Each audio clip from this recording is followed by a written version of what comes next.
ভাস্বতী এখন মেকআপ করছে, পিকনিকে যাবে, সেই জন্য সুন্দরভাবে। একটু হ্যালো গাইস করে দাও। এই যে রেক্সোনা, এই যে আমার পাশে অরিত্র, আর এই যে আমি। আমরা গাইস চললাম আজ পিকনিকে। তো এই কানের জোড়া এনেছি আমি পিকনিকে একজনকে দেবো বলে, ভালো লাগছে। এরা দুজন এখন মেকআপ করছে।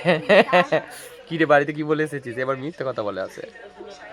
না রে না, মজা করলাম।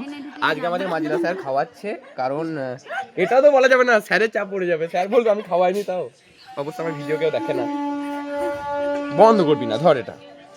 বল ভাস্বতী, কি বলতে চাস? কেমন লাগছে তোর আজকে বল। তোর ব্লগে কিছু বলবো না। কেন? কারণ আমি বলতে চাই না। কেন? কারণ তোর বেশি ভিউজ চলে আসবে। বেশ ছেড়ে দে। কেন? বল বল বল, তুই বল। আজকে আমরা পিকনিক করতে আছি। হ্যাঁ তুই আবার সেটা চালাতে পারিস। আমরা এখন ট্রেনে আছি। হ্যাঁ, পিকনিক করে আমরা পৌঁছে যাবো পিকনিক স্পটে। তারপর? তারপর খাওয়া দাওয়া করবো। হ্যাঁ, তারপর? তারপর বিকেলে বাড়ি চলে আসবো। ওকে। তো আমাদের এইটাই হচ্ছে আজকের প্ল্যান।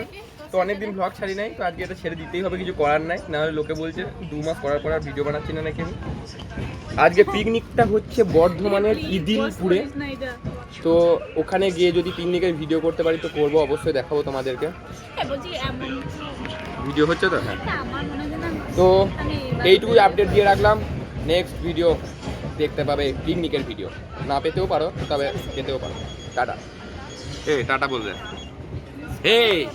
টাটা। একে বল। তুই জোর করে টাটা বলা করাইছে। না, একে বলাবো না, এই এখন আলাদাই মেকআপ করছে। নিয়ে এসেছে একে কালার নিয়ে এসেছে এত, তারপরে এখন চলছে কালারিং।